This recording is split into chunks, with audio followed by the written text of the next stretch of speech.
Cumprimento a todos os nossos amigos com a paz do Senhor Jesus.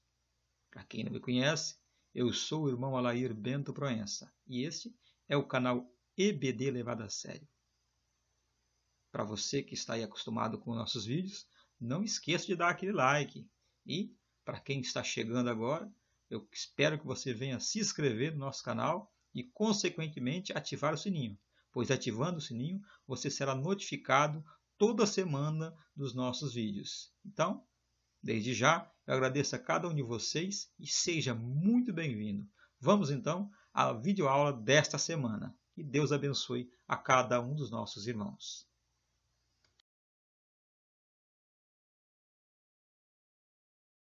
Continuando aqui com mais uma videoaula aqui da Escola Bíblica Dominical da Revista Adulto. Estamos fazendo hoje a lição número 11, essa lição que será realizada no dia 16 de junho de 2019. Lembrando, que estamos no segundo trimestre de 2019 e o título dessa lição é o Sacerdócio de Cristo e o Levítico. Mas vamos fazer a leitura do texto áudio. Porque nos convinha tal sumo sacerdote, santo, inocente, imaculado, separado dos pecadores e feito mais sublime do que os céus. Hebreus capítulo 7, versículo 26. Agora vamos fazer então a leitura da verdade prática. O nosso grande e único sacerdote é Jesus Cristo. Ele intercede eficazmente em nosso favor diante do Pai. Continuando aqui a nossa lição, essa que vamos discutir hoje, é muito importante procurarmos entender essa relação especial entre o sacerdócio levítico e o sacerdócio cristão. Bem sabemos, no decorrer das videoaulas aí, nós falamos sobre a questão do tabernáculo, o pátio, o sistema de sacrifícios, como foi formado ali, o tabernáculo, o lugar santo, o santo santo, a arca da aliança, o propiciatório, tudo apontou para quem? Apontou para o nosso Jesus, apontou para o nosso Salvador. E o sacerdote ali, na verdade, ele aponta para quem? Para Jesus, para o nosso grande, o nosso sumo sacerdote, aquele que se fez pecado por nós, aquele que procurou nos resgatar e colocar frente a frente com Deus, pois depois de Jesus nós temos aqui o direito, temos a opção de chegar diretamente a Deus e falarmos com Ele. É isso que temos que colocar em mente. E desde já vamos aqui ao primeiro tópico. Esse primeiro tópico que traz por título a escolha dos sacerdotes. O que devemos colocar em mente, meus irmãos, é o seguinte: a questão da escolha ali da linhagem de Levi para o sacerdócio não foi escolha de Moisés. Isso mesmo, não foi escolha de Moisés, foi escolha do próprio Deus. O que tange aqui nessa situação é o seguinte: nós sabemos aqui da revolta de Coré, ele que quando viu a situação de Arão ser escolhido, ele se colocou naquela posição de querer também o direito ao sacerdócio. Na verdade, ele queria o quê? Contrariar aquilo que Deus havia feito. Ele, na verdade, estava lutando contra quem? Não estava lutando contra Moisés, contra Arão. Estava lutando contra o próprio Deus. Nós sabemos ali sobre aquela questão ali da vara de Arão, que floresceu e apareceu ali amêndoas, Isso que foi essa vara que foi colocada ali dentro da Arca da Aliança. Já falamos aqui na lição passada, para ser bem mais exato, falamos sobre esse assunto. E bem sabemos que naquela época ali de Moisés, quando Moisés estava ali, quando foi escolhido ali o descendente de Arão, Arão para ser o sumo sacerdote, os seus filhos como sacerdotes, teve alguém, ficou irado com aquela situação. Na verdade, se colocou na posição, Coré se colocou numa posição contra Deus e acabou pagando um preço muito caro. O que devemos colocar em mente é que é o seguinte: a questão da escolha, a liderança, o pastor, o dirigente, aquela pessoa que está à frente do grupo de jovens, aquela pessoa que está à frente do grupo do ciclo de oração, ou dos demais departamentos que existem na igreja, né? Muitas pessoas podem querer se levantar. Ele, na verdade, quando nesse momento que ele faz isso, ele está indo contra Deus. Porque o que temos que colocar em mente é o seguinte: a escolha de líderes, a escolha de alguém que está à frente de qualquer trabalho na igreja, até mesmo o nosso presidente, na verdade, ele está lá porque Deus permitiu que ele estivesse ali. É tanto que nós bem sabemos ali a questão ali, né, do Tancredo Neves, né, que ele, antes dele, quando ele estava ali na sua candidatura, o que ele fez? Ele falou que nem Deus impediria ele de subir a rampa dele, de assumir a presidência do Brasil. Ele pagou um preço meio caro, porque Deus falou assim, pois bem, vamos ver se eu não impeço você de ganhar ali, receber ali, né, a faixa da presidência. Tanto que ele, claro, ele ganhou a eleição, mas não assumiu. Não assumiu por quê? Porque o nosso Deus não permitiu que ele recebesse, né, aquela bênção tão esperada, porque o que? Ele se colocou posicionado contra Deus. O que cabe salientar aqui é o seguinte: toda pessoa que se coloca na posição contra Deus, a tendência dele é cair. Lembrando que Satanás, ele se colocou contra Deus e pagou um preço muito caro. Então vamos aqui ao nosso primeiro subtópico. Ele, né, que traz aqui, né, o título, né, o título aqui: os sacerdotes precisavam pertencer à tribo de Levi. O que devemos colocar em mente é o seguinte, meus irmãos: o sacerdócio de Levi, ele obteve essa posição, foi naquela ocasião ali, onde o povo de Israel, né, na verdade, eles tinham por direito ser abençoado, na verdade, o direito de falar diretamente com Deus. Isso que aconteceu ali, na verdade, era uma promessa de Deus, que Deus fez ali a Abraão, ali lá no livro de Gênesis, lá no capítulo 12, Deus prometeu ali a Abraão que todas as pessoas da terra seriam o quê? Abençoados pelos descendentes ali, né? Pelos descendentes do quê? De Abraão. Ou seja, Deus fez a promessa seguinte, que Abraão, né, todas as pessoas da terra seriam abençoadas em Abraão. E o que acontece? O povo de Israel foi escolhido para ser sacerdotes. Não foi somente a tribo de Levi, mas toda a nação seria sacerdotes em prol de toda a humanidade. O que houve? Na hora que eles chegaram ali diante ali do monte, né, ali na presença de Deus ali, quando eles começaram a ver ali a presença de Deus ali, eles fizeram, como diz, né, fizeram o jejum, se lavaram, né, se colocaram limpos ali, mas na hora de obter aquela bênção ali, o que aconteceu? Eles tiveram dificuldades, né, aí tanto que eles pediram para quem? Para Moisés ir falar com Deus. Deus falava com Moisés e Moisés falava com o povo. Foi isso que aconteceu. Mas quando Moisés subiu ao monte, né, para receber ali as tábuas da lei, todas as ordenanças de Deus, o que houve? O povo de Israel fez o quê? Né? Moisés ficou 40 dias ali no monte, o povo de Israel optou em fazer um bezerro de ouro. Isso que aconteceu, mostrou um momento de fraqueza, do povo de Israel. E bem sabemos também que até Arão ali naquele momento, por um momento de fraqueza, ele acabou pecando contra Deus, porque querendo ou não, foi ele que fez o bezerro de ouro, foi ele que colocou, né, o povo ali para entregar ali os seus pertences, né, de ouro, e foi feito ali o bezerro de ouro. Ou seja, foi ele que fez o bezerro de ouro, querendo ou não. Você lendo ali a passagem, você vai ver que foi ele que esteve ali e fez isso. Nessa ocasião, o que aconteceu? Quando Moisés desceu do monte, Deus já tinha avisado, né, Moisés. Naquele momento já não era o povo de Deus, era o povo, né, de Moisés. Aí falou sobre que o povo tinha pecado. Moisés, quando chegou, viu aquela situação. Ele, naquela ira que ele deu ali, ele quebrou as tábuas da lei. E, consequentemente, né, que Moisés quebrou ali as tábuas da lei, mas quem quebrou a lei de Deus foi quem? Foi o povo de Israel. Daí, naquele momento, eles perderam o direito de serem sacerdotes na presença de Deus. Aí Deus escolheu quem? Ele escolheu somente a tribo de Levi. E, diretamente, quem?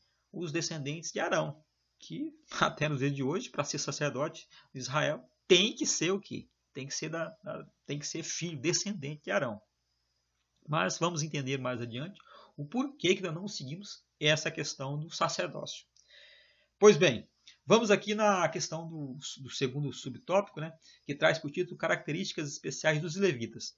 O chamamento específico para o serviço do tabernáculo é a unidade, pois todos falavam a mesma língua, defendiam o mesmo comportamento e mantinham a mesma fé. O que devemos colocar em mente é o seguinte: uma das características, a característica especial dos levitas, é que eles tinha aquela unidade deles. Eles tinham que ter, além de ter um chamamento específico, eles tinham que somente fazer o serviço ali, né, do tabernáculo. Eles tinham que estar ali na presença de Deus continuamente, trabalhando em prol da obra de Deus, e não poderia se desviar para fazer qualquer outro tipo de atividade. A atividade deles era o quê? Era o serviço ali, né, o serviço do sacerdócio. Eles não poderiam fugir dessa situação, eles não poderiam sair para outro tipo de serviço. O que nós temos aqui, né, vindo para o nosso lado é o seguinte: isso não é diferente para nós cristãos. Porque Deus, quando escolhe o obreiro, ele quer o quê? Que ele esteja ali compromissado com a obra de Deus. Ele tem aquela unidade ali, né? Ali ele tem que falar a mesma língua, defender o mesmo comportamento e tem que manter a fé ali naquele serviço dele. Ou seja, Jesus, quando estava ali andando ali escolhendo os seus apóstolos, seus discípulos, quando ele encontrou algum rapaz ali, né? Ele chamou ele para seguir, né? Para seguir Jesus. O que ele disse? Ele disse assim: deixa eu voltar, né? Na verdade, eu voltar ali para enterrar meus pais. O que Jesus disse? Deixe que os mortos enterrem seus mortos. E também teve aquela ocasião que o camarada se colocou na posição, né? E Jesus disse bem assim: o camarada que se colocar na posição, ele não deve olhar para trás, não deve, ele colocou a mão no arado, ele tem que estar permanentemente ali fazendo o serviço. E o povo ali do que foi escolhido, os levitas, né, eles tinham essa questão, eles foram escolhidos para isso. É tanto que eles recebiam ali, né, da obra de Deus. É o que acontece com o pastor. Muitas pessoas podem até achar: não, mas o pastor, na verdade, quando ele é escolhido por Deus, aquele obreiro é escolhido por Deus, ele está ali recebendo da obra, na verdade, né, recebendo ali das ofertas e dízimos dos irmãos, na verdade, porque ele está ali em tempo integral, fazendo a obra de Deus. Tá certo que existem alguns pastores que não recebem da obra, mas isso é um caso ou outro, né? O que devemos colocar em mente é o seguinte: que ele tem direito a receber da obra de Deus, porque ele está ali fazendo o serviço e somente aquilo em prol da obra de Deus. E essa, né, aqui no terceiro subtópico, traz por título, né, a consagração sacerdotal tinha um só propósito. Os sacerdotes foram separados pelo e para o Senhor. Não podia executar outra atividade que fugisse a esse propósito. Os obreiros do Novo Testamento não é diferente. Os obreiros do Senhor não se embaraçam com o negócio dessa vida. É o que nós falamos ali no início, aqui no segundo subtópico.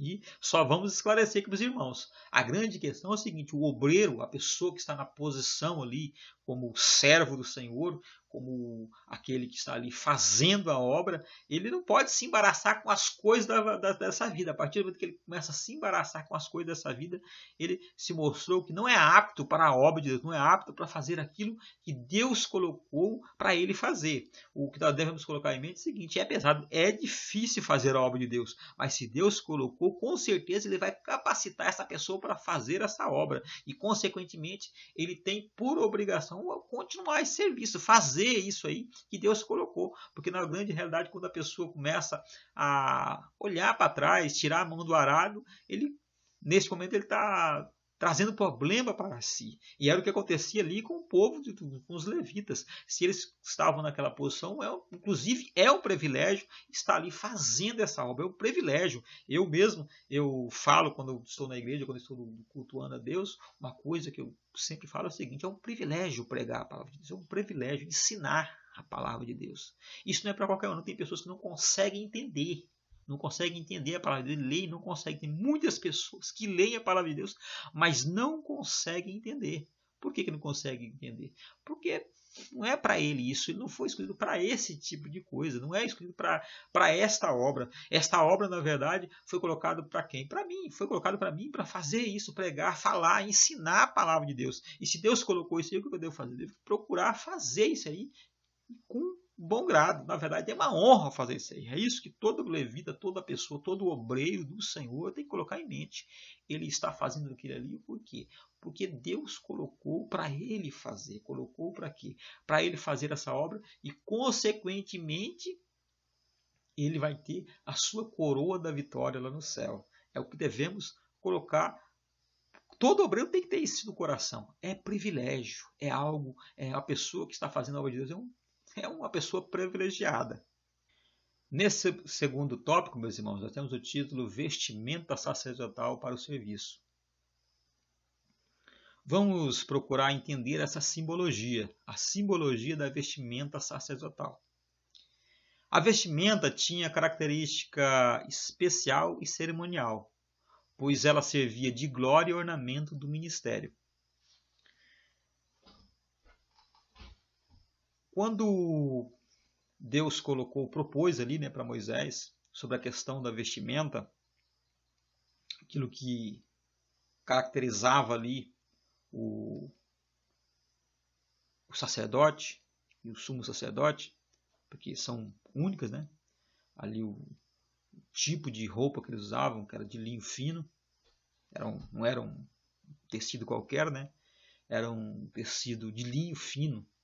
O nome já diz fino, ou seja, era um tecido especial, feito exclusivamente para quem? Para o sacerdote. O que acontece? Era como se fosse um destaque. Se destacava no meio do povo de Israel. A pessoa via lá o sacerdote, ele sabia que ele era sacerdote. Não precisava nem dizer que ele era levita. Só de olhar ele de longe, saberia que ele era o levita, o sacerdote. Vindo para a questão do cristianismo, o que temos que colocar em mente é o seguinte. Quando falamos em vestimenta, essa característica especial do servo de Deus, eu não estou falando aqui da roupa, o estilo de roupa que você vai usar, mas essa roupa que as pessoas vão olhar em você e ver que você é servo de Deus. Por exemplo, você vai ser um destaque no meio do povo aí ao nosso redor. É isso que você tem que colocar em mente. É aquele brilho, porque na grande realidade o cristão ele tem que ter um brilho, aquele brilho que, lógico que não é dele, mas sim ele espelhando ali a glória de Deus em suas vidas. É isso que devemos colocar em nossa mente. É isso que devemos entender. Não é questão de roupa. Quando se fala em roupa, a pessoa já fala assim, mas vai andar igual velha e vai andar com aquelas roupas lá perto do pé, lá na canela, vai usar aquelas camisas de manga longa e a gravatinha. Não é isso. Porque se eu fosse falar sobre questão de paletó e gravata, nós sabemos que o Congresso, né? Todo mundo para entrar para trabalhar no Congresso ali, que trabalha no Congresso tem que estar o quê? Tem que estar de paletó e gravata. Você vai na Câmara ali dos vereadores ali, para você entrar lá, você vai ver que todos eles usam paletó e gravata. E bem sabemos, com os escândalos que estão acontecendo ultimamente, você sabe muito bem que eles não são santos. Não são sacerdotes. Na grande realidade não é isso que eu estou falando. Estou falando daquele tipo de coisa que as pessoas olham e vê Jesus em você.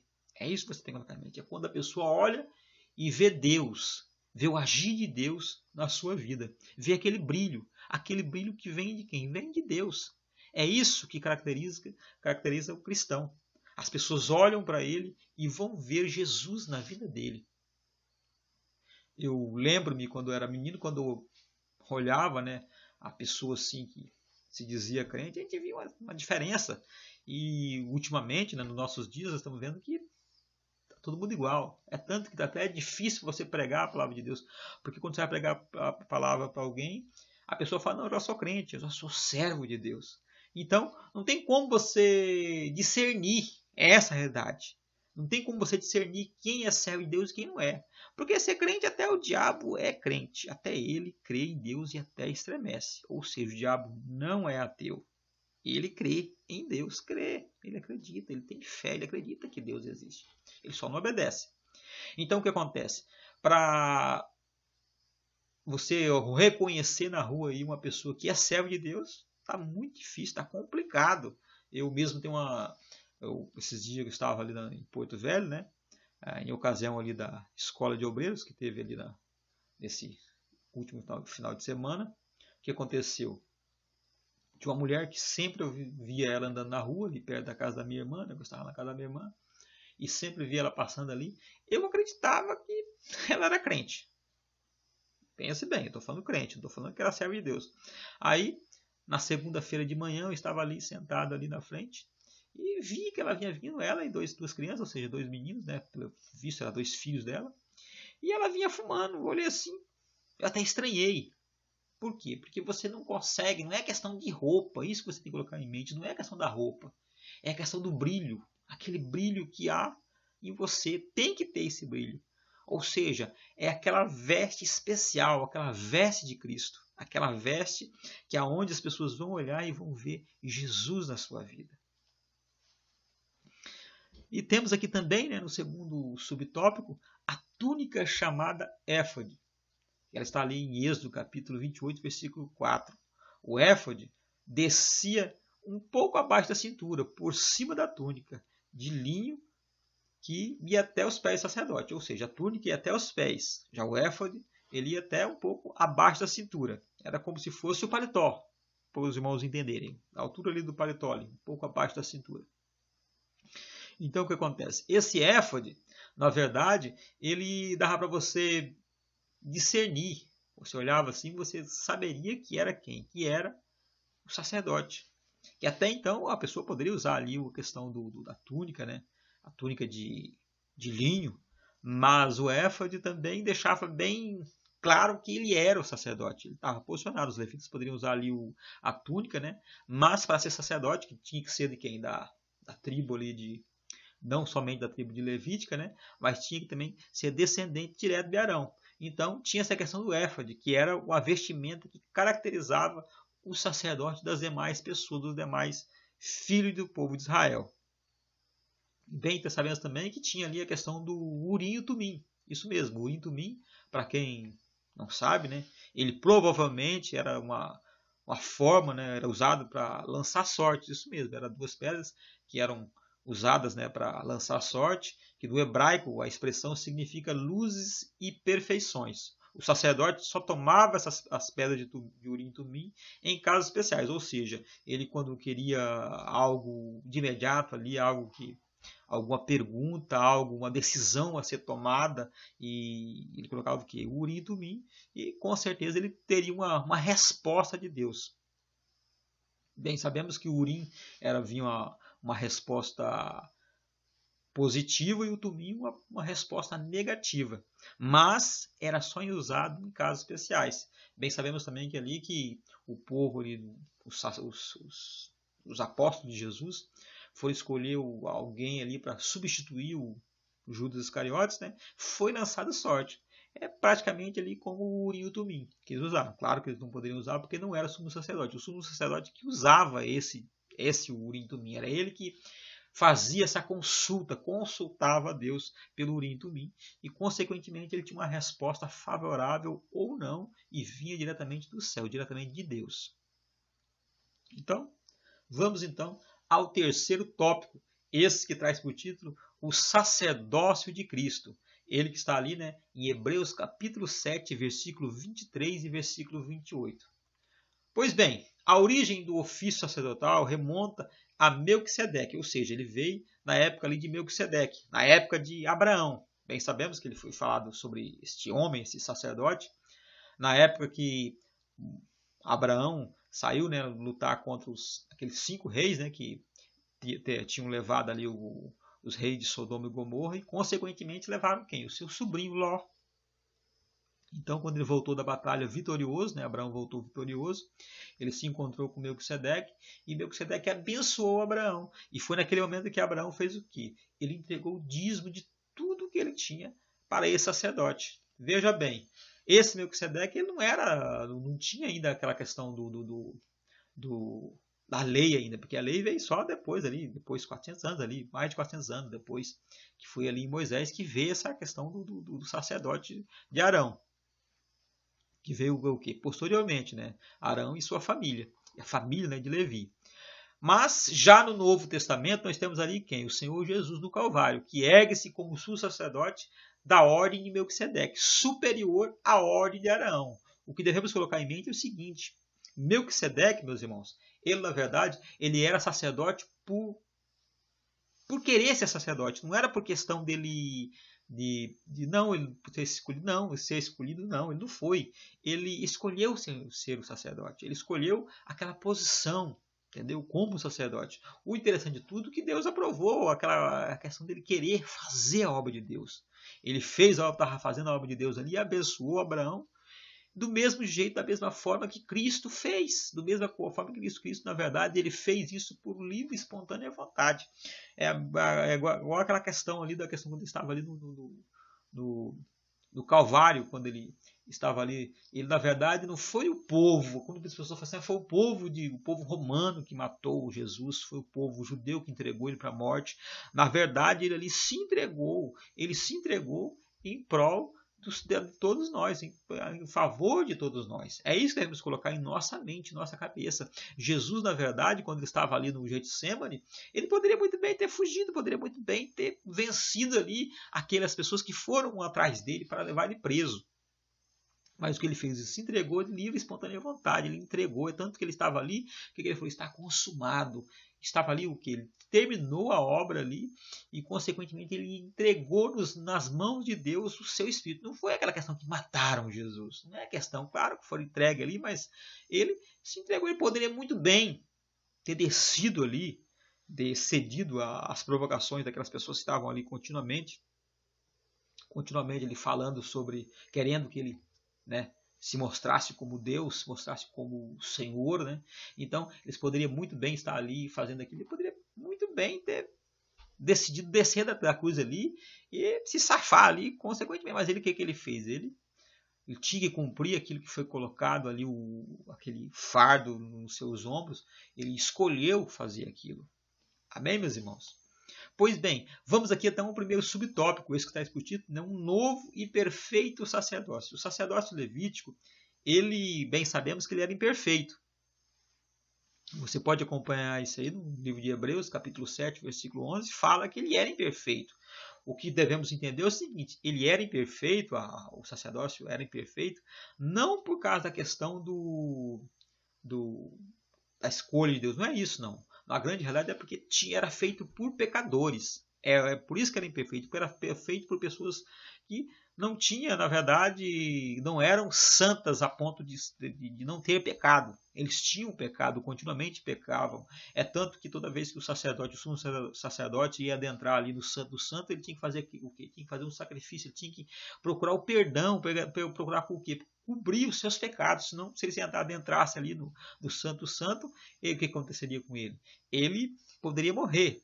O que devemos olhar aqui é o seguinte, que o sacerdote ali, a vestimenta do sumo sacerdote, tinha ali na orla embaixo ali, tinha o sino, aquelas campainhas, era uma campainha e uma romã, uma campainha e uma romã, eram intercalados ali. O que acontece? Quando eles iam movimentando, eles se movimentavam ali no Santo Santo, aquele sino tocava. Enquanto o sino estava tocando, o sumo sacerdote estava vivo, ou seja, havia esperança entre o povo. Era como se fosse a vida ali do cidadão que estava ali, aquele homem que estava ali fazendo ali, espiando ali pelo pecado do povo. Consequentemente, se eles tivessem alguma falha ali que impedisse ele de chegar no Santo Santo, ele poderia morrer. E o que aconteceria? Enquanto estava tocando o sino, estava ali. O povo tinha esperança de conseguir alcançar o perdão dos pecados. Se acontecesse de acabar o som, o que ia acontecer? O povo teria que esperar mais um ano para escolher um novo sumo sacerdote e, consequentemente, ele adentrar novamente no Santo Santo para que o povo pudesse ser perdoado. Esse é o que devemos colocar aqui para os irmãos, é o seguinte, era imperfeito por causa disso, não porque a questão da lei, porque quando olhamos a lei, as pessoas acreditam que a lei era imperfeita, na verdade ela sempre foi perfeita, o que tornou que ela não foi eficaz, porque as pessoas que estavam ali embaixo da lei eram imperfeitos, por isso que Jesus veio e morreu na cruz, para trazer essas pessoas imperfeitas para a ajuda de Deus. O que devemos colocar em mente é o seguinte, né? Ele estava ali o quê? Jesus fez isso porque não havia condições, por isso que é imperfeito.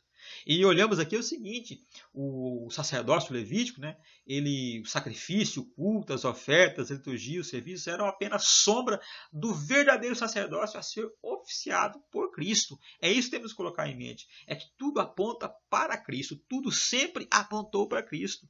E Jesus o quê? Jesus trouxe a salvação perfeita. Ele, que é a oferta e o ofertante. Jesus, o que ele fez? Ele não era somente a oferta, ele era aquele que estava ofertando sem mancha, sem pecado. Além disso, Jesus intercede por nós junto ao Pai. Ele intercede por nós lá continuamente. Toda vez que estamos aqui precisando, pecamos contra Deus, nós chegamos diante dele e falamos: Senhor, tem misericórdia de mim, tem compaixão da minha alma, me salva, Senhor, me restaura a minha vida. Naquele momento ele intercede por nós lá junto ao Pai e, consequentemente, alcançamos o perdão dos nossos pecados. Aqui no terceiro subtópico, está escrito por título, Jesus, o mediador de uma melhor aliança. Ou seja, esta nova aliança é melhor do que a primeira. Jesus, sendo o perfeito cumprimento da lei e dos profetas, veio para morrer em nosso lugar, resgatando-nos do pecado através da sua graça. Nós aqui vivemos no Espírito e cumprimos a lei do Espírito. Amém, Jesus. Nós temos aqui o que? Nós só cumprimos porque Cristo habita em nós. A pessoa consegue cumprir a lei do Espírito se o Espírito Santo estiver nele, se o Espírito Santo estiver agindo em sua vida. Porque bem sabemos que o homem de si só ele não consegue cumprir, ele não consegue andar, não consegue nem ao menos caminhar. Ele só caminha porque Deus dá força, dá graça, ele restaura o pecado do homem, ou seja, não tinha o porquê dele se achegar ao homem, porque o homem é pecador. Ele fez isso para que pudéssemos ter o quê? O direito de chegar a Deus e, consequentemente, alcançarmos perdão do nosso pecado e um dia reinar no céu juntamente com Ele. Pois bem, meus irmãos, o que concluímos aqui? Concluímos o quê? Que quem recebe a Cristo como Senhor e Salvador, nova criatura é. Isso mesmo, ele é nova criatura. E eis que tudo se fez novo. Andemos em novidade de vida para a glória de Deus. Ele é o nosso perfeito sumo sacerdote. Isso mesmo. Ele é o perfeito, ele que é perfeito. Na antiga aliança, no antigo concerto de Deus com o povo, era imperfeita por causa das pessoas imperfeitas. Mas hoje sabemos que temos o nosso sumo sacerdote. Esse sumo sacerdote que não tem pecado, que não pecou. Ele se fez pecado por nós e está sentado lá no sublime céu, intercedendo pelos seus filhos. Que Deus abençoe a cada um dos nossos irmãos. Estamos aqui encerrando mais uma videoaula e desde já agradeço a cada um de vocês que estão aí. E eu peço para os irmãos aí, por favor, eu espero que vocês venham compartilhar esses vídeos aí nas redes sociais, para que novas pessoas sejam alcançadas e sejam salvas por nosso Salvador. Você que está aí assistindo, aí, não se esqueça de nos ajudar aí, nessa ocasião. Você compartilhando, você estará o quê? Contribuindo com a salvação de novas pessoas, para que venham o quê? Alcançar esse perdão que foi falado aqui nessas videoaulas, nessas últimas videoaulas desse trimestre. Amém? Fique com Deus. Que a graça do nosso Senhor Jesus seja com cada um de vocês. Amém?